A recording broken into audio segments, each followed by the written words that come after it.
the more uncertainty that you can remove, the more risk you can remove from the purchases, yes, the more engagement you're going to get, the more offers you're likely to get, and the higher those, and the competition and so on. So humans hate uncertainty; they really do, and I find that strange because I love it. That's my happy place.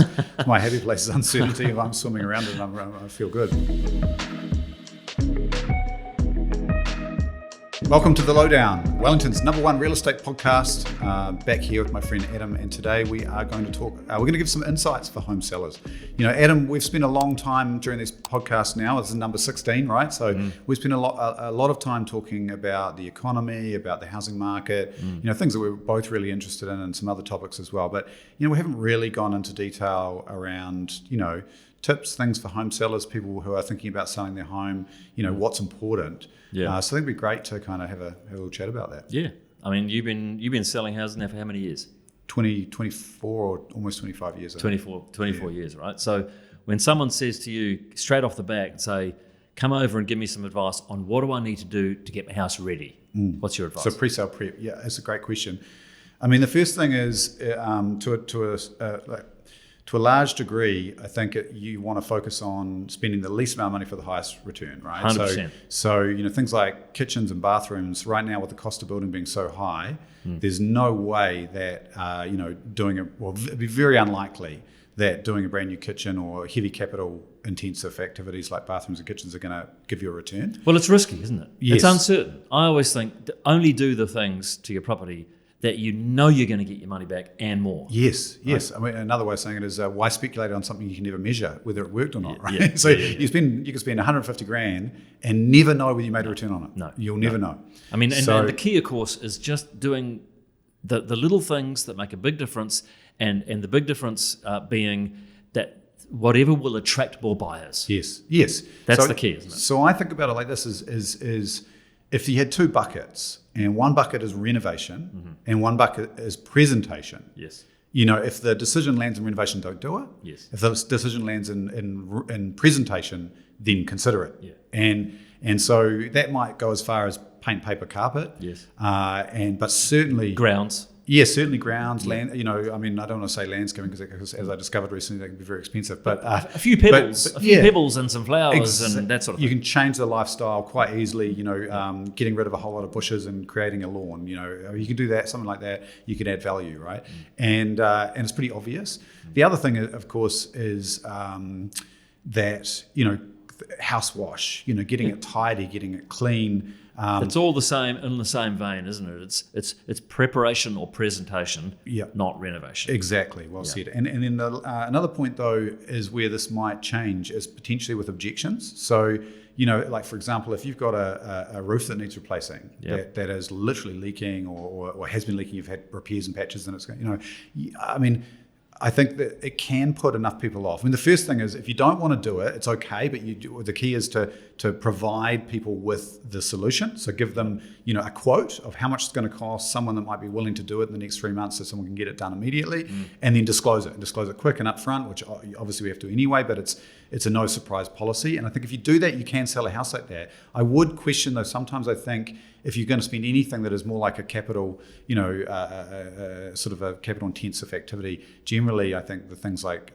removing a big objection, sometimes they are worth it because, can significantly change the demand. And so you're talking about things like a roof or a foundations piling issue, that sort of, or I don't know, a failing retaining wall, these sorts of things, right? Because not only are those things of concern people, and people don't know how much that's going to cost. And I always think the more uncertainty that you can remove, the more risk you can remove from the purchases, the more engagement you're going to get, the more offers you're likely to get, and the higher those, and the competition and so on. So humans hate uncertainty; they really do, and I find that strange because I love it. That's my happy place.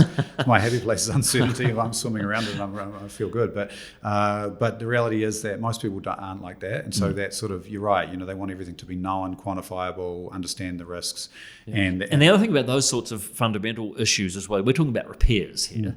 The other thing about that is that actually the lenders often won't lend on a property that has that sort of structural problem in it. So that's where you can also get a significant advantage by making those repairs, because you actually, allow a bunch of other buyers who would otherwise not have been able to purchase it, they will be in the mix. Exactly. And so if competition drives price, if demand drives price, 100%. then the more we don't want to be putting people off, right? 100%. And it is a little bit counterintuitive and funny, because if you think about it, it doesn't change the look, feel, or lifestyle at all, which is what you might assume is going to make the biggest return. No.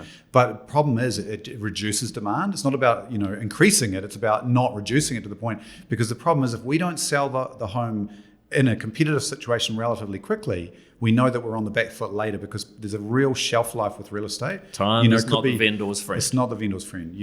Within that first 3 weeks, while it's fresh to the market, you're going to get the most interest. Yep. And so not putting people off in that time frame and actually getting a great result fast is really important for getting the right price. Yep. So that would be my overall philosophy on pre-sale prep. Yeah. Presentation rather than renovation. Yeah, 100%. That's fantastic advice. What about something like staging? Because you can spend a couple of $1,000 on staging, or you can spend $10,000 on staging. Depends on the nature of the home and so on. But a lot of people might think, well, that just seems like wasted money, or is it worth spending that because it doesn't change the house? So how does that help? What do you think? I find this really interesting, and I've sort of changed my view over the last 10 years, I would say, or even more recently, in favour of staging. Yep. I used to be, I suppose the hassle for owners, particularly if they're living in it, and to remove their stuff and stage it, which some people do, which is huge hassle to move out That's for not that time common, and get staged. I mean, I've got clients thinking about it even right now for a beautiful home up in Wadestown, and so the reality is that people do that, and that can be a major to do. But anyway, the main point is, if we're thinking about people's experience when they go into a house, two things I've learned. One of them is a room with nothing in it looks small. And it's like an optical illusion. It's like if you've got 4 white walls and a carpet, the room sort of closes in on itself. And we know that, if you have a bedroom that is normally would have a double bed in it, but you take the double bed out, and if it's a borderline double, people walk in and say, it's a single room. Yeah, it's a tiny room. And I can't believe you've advertised that as a double room. It's like, no, it's a double bed. And that's right. And misrepresentation. Yeah. So opening up, when you actually put things in a room and you put, side tables and some plants and some. Well, then there's no argument. Yeah, there's no argument. No argument. Yes, exactly. But it's amazing how space opens up, and it's the same for the living area. Like, it opens up and it's so counterintuitive. You think more things in it, it's going to make it smaller, but actually it does the opposite. So I think that's one insight. The other insight is, most of us are not interior designers, right? Like, if we're honest, and it takes a bit of self-awareness, to understand that the majority of houses in Wellington are not presented at their best. And so when you stage, you get people who are professionals and particularly the good. I mean, there are some good ones out there that do a phenomenal job. And if you can make a property sing in terms of its interior, then people's experience will be different. So I'm convinced now that a few $1,000 on staging is although it's the same as a renovation in the sense that you will never measure the return because you didn't sell it first and sell it after to tell the difference. You couldn't do that anyway. But I'm convinced it makes a difference over and above the cost of it. Yeah, I mean, it's a small investment. We're dealing with a large asset. I mean, I sort of see I 100% agree. I think staging almost always is worth doing. If it's a complete wreck, if the house is a total wreck, then you're not appealing to home buyers.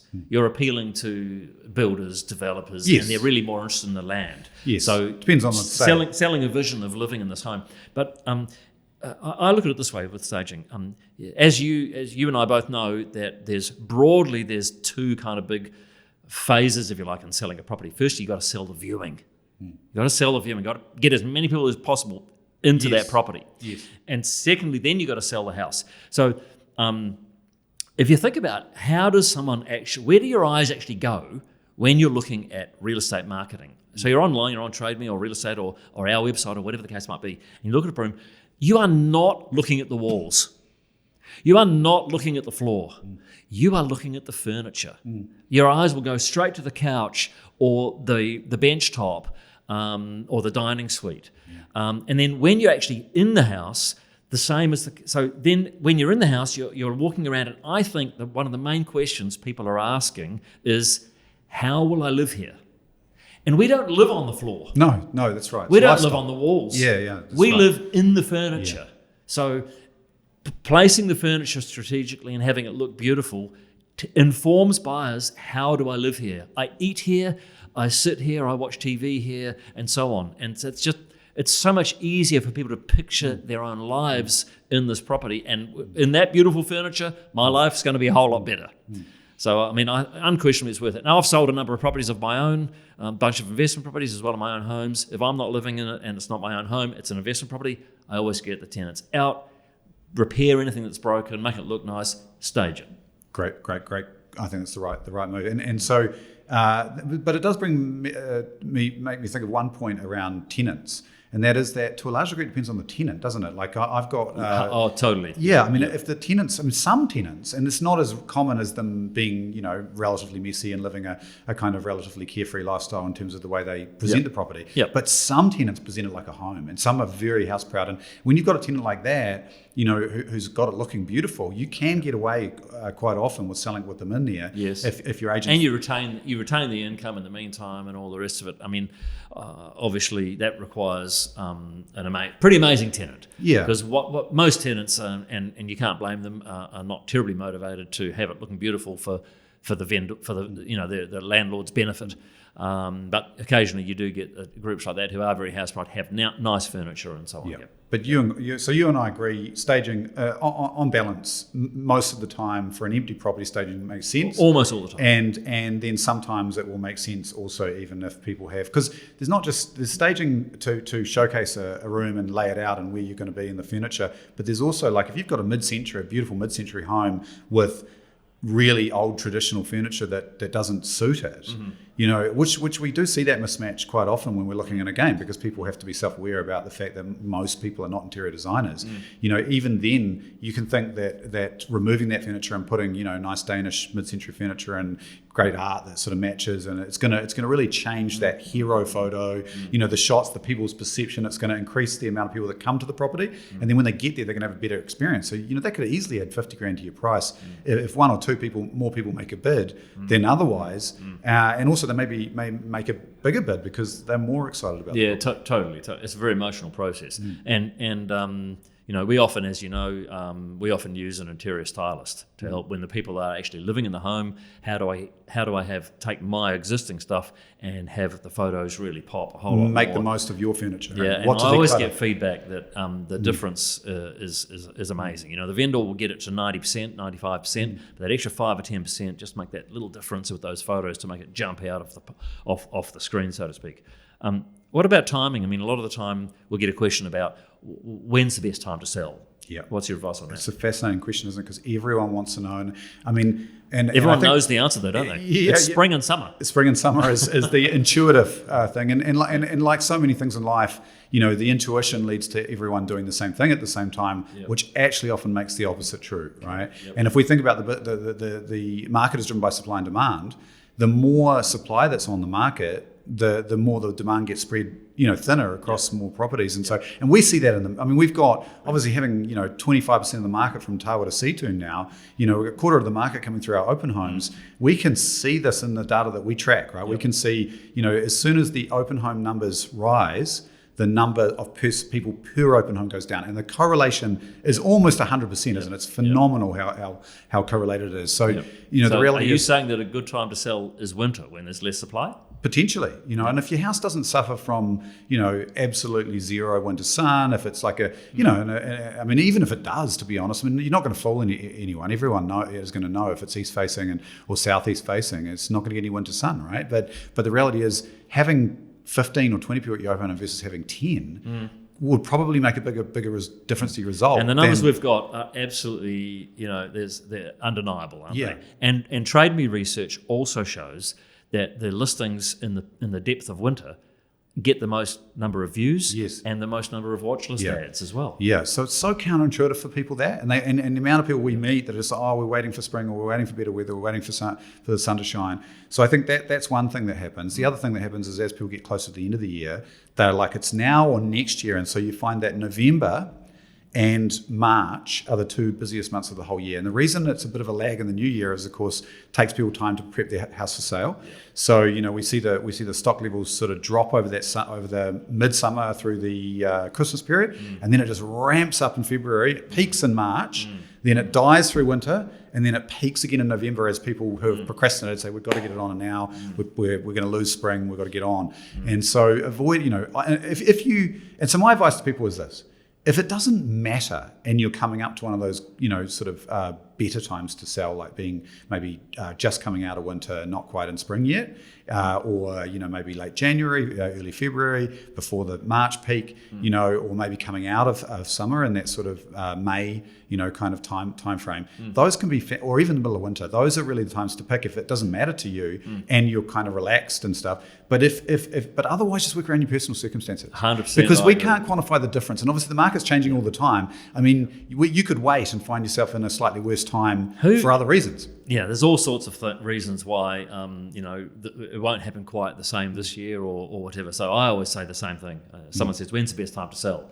And my first response is, "When it suits you." Yeah, exactly. Yeah. Okay, that's fascinating. And so before people get to market, obviously buyers are going to do due diligence through the process. There's been I think a cultural shift in this regard in terms of how much due diligence that the vendor or discovery on the property, how much information to supply, and what to research before going to market. As a seller, what should you find out about your property? Because properties have hidden and underlying defects that can't be seen on the surface. Even the vendors aren't aware of. Exactly. Well, that's the worst situation. You go to a campaign and there's an issue with the property, the vendor is not aware of it, the buyer finds out the problem throughout the campaign. 2 days prior to the tender day or the deadline of whatever nature is the campaign, you find something out, you've got to tell everyone about it, you've got to tell the vendor, now you're really scuppered.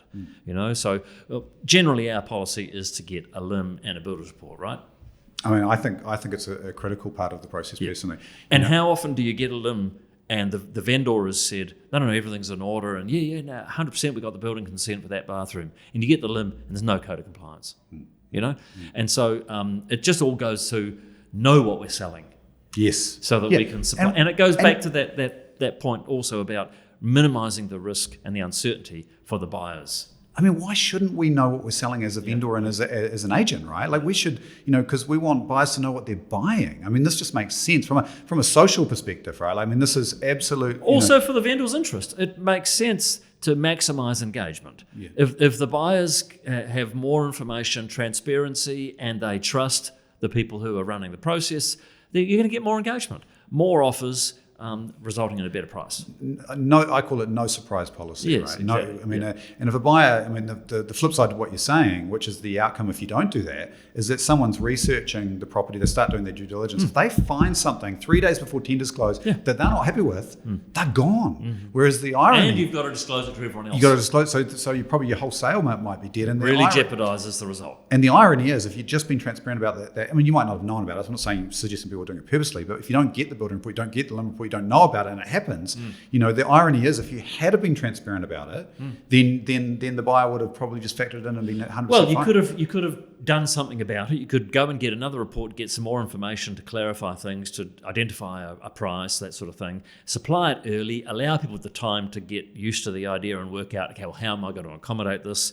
Because what people hate more than anything is the goalposts moving, isn't it? It is. Yeah. And so that's a great point. So in an ideal world, that comes down to the timing of that discovery, because if you do get that a little bit earlier, then you don't really want your building report and your LIM report turning up like a day after you've gone to market, because then there might be things in there that you could have either fixed. Once you review the LIM and the building report, you could get a code of acceptance. You could start the ball rolling on that. You could supply a warranty to a buyer in the contract that you'll supply it if you've got enough information that you're going to get it. In the vast majority of situations, there's a way you can manage it. Exactly. Yeah. But you need to get the building report and the LIM report probably a little early, maybe at least sort of a month, 6 weeks before you go to market, so you can start thinking about those things. Ideally, that's right. Yeah. What about method of sale?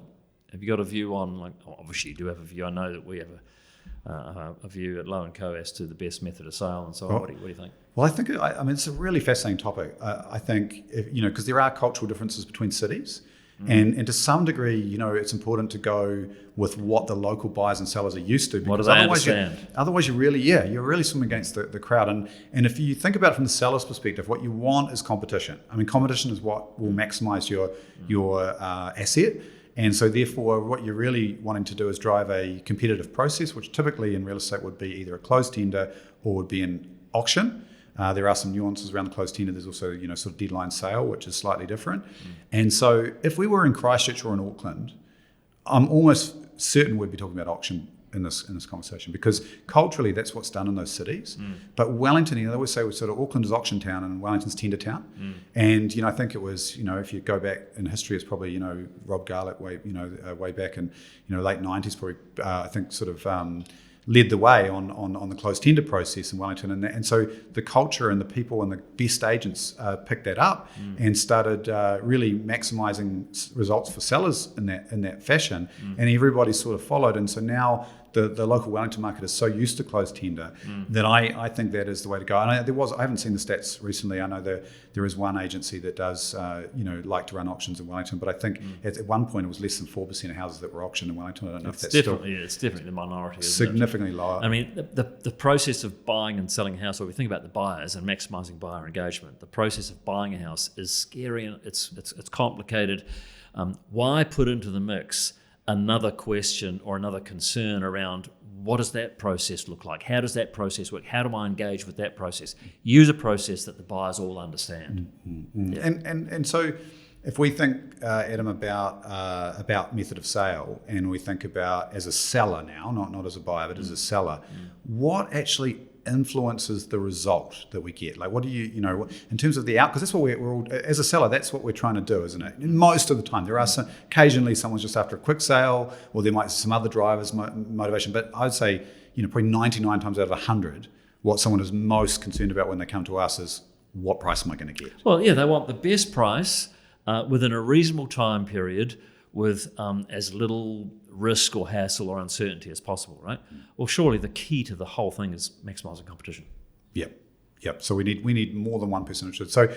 So I mean, the way I think about that in terms of the sale or the method of sale that's happening, the marketing and that whole process is that when your property hits the market, and I think this is kind of an interesting point about this, is that as a seller and as an agent, we can't see we're kind of in a vacuum where the reality is we're just thinking about the house that we're selling. Yeah. Because that's all we're in. We're sitting in it, and we're thinking about marketing. How do we? What price do I want? It's kind of insular, isn't it? We're focused on one product, whereas there's an absolute ocean of choice out there. Yes. If I see a buyer, hundreds and hundreds of properties on the market, and of course that's what a buyer is looking at. If I see a buyer in an open home and talk to them, they've seen 5 other properties that day, and they've probably inquired about 20, or looked online at 20 that week. So, but all a buyer is doing is going from one property to the next, and they're just comparing them. They're making comparisons. And so it's actually how your property fits in and sits within that sea of properties. Everything is relative. Everything is relative. Yep. It's amazing. It's a marketplace. And so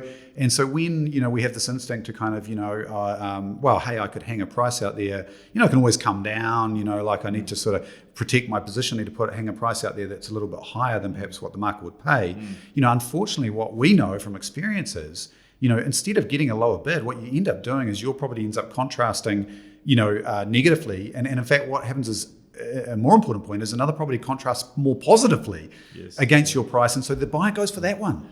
And once a buyer has decided that property's out, because if you're a buyer looking at all this choice out there, what you need to do very quickly is whittle it down to a manageable number of prospects.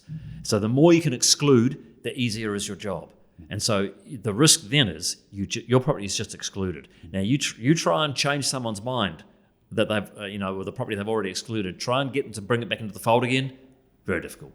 And so if you think about that, there are all these influences now, like there's homes.co.nz, the pricing, these algorithms that put a price on things, and so the old days we used to be able to put no price on a property at all, and then you could run, say, a closed tender or an auction with no price. You could still try that. The only danger, I think, here is with that relativity that's going on, people are always looking for something to judge your property on. They just want to, because this is there's a lot of properties on the market. We're limited in our time. We want to judge it quickly and not put the time, effort, and energy into it if it's going to go for a price we wouldn't be prepared to pay. So if you don't put some kind of guide, whereas we used to put no guide, now if you put some the buyers will conclude it from somewhere. Now it might be a rateable value, and we know the rateable values right now, they're about to change, but right now they've been about 30% above where things are selling for. So that's too high, and that will negatively impact how they see it relative to everything else. And it doesn't even matter if they understand that. The numbers have anchoring effects to people that make them judge it against something else, whether they, So they end up going to somewhere like Homes or One Roof or something else where they get an estimate. Yep, exactly. Yeah. And then, of course, if that's high, it might feel good as an owner. That's all great. But the problem is you're just going to make it less competitive, and because we really are competing in that sea of properties to get the buyer's attention. Yep. Now, I think, just going back to what influences price, you absolutely perfectly spot on hit competition as being what drives it. When we first go to market, the marketing, we're competing against everything else. But once someone's interested in the house and they put time, effort, and energy into it, and they decide that they want to make an offer on that house, now it's things are flipped in the other direction, aren't they? Because if there's multiple bids going in on the property, whether it's by auction or tender, doesn't matter. Now it's not your property competing against the other properties. It's the buyers competing against each other. So property, that, of course, is where price gets dealt with and tends to rise now. So in terms of getting the maximum price, if we were to summarise this, it's you need to have a guide that's realistic, that's in the market. It can't be misleading. It's got to be in the market. But if it's at the top end of the range of possibilities, that's riskier. It's riskier than it actually being at the bottom end of the range of possibilities. Yep. And then, of course, what happens is once you get, once you stimulate activity on the home, the competition of the process itself can drive the price up to levels that are significantly higher. Yep. But it's getting that right, and it's an art, not a science, isn't it, Adam? 100%, yeah. But look, we've covered a lot of stuff there, and hopefully that's useful for all the buyers and sellers out there. Thank you, Adam. That was great. That was the Lowdown. Thank you for listening. Please like and subscribe, and we'll be back to do it again. See you next time.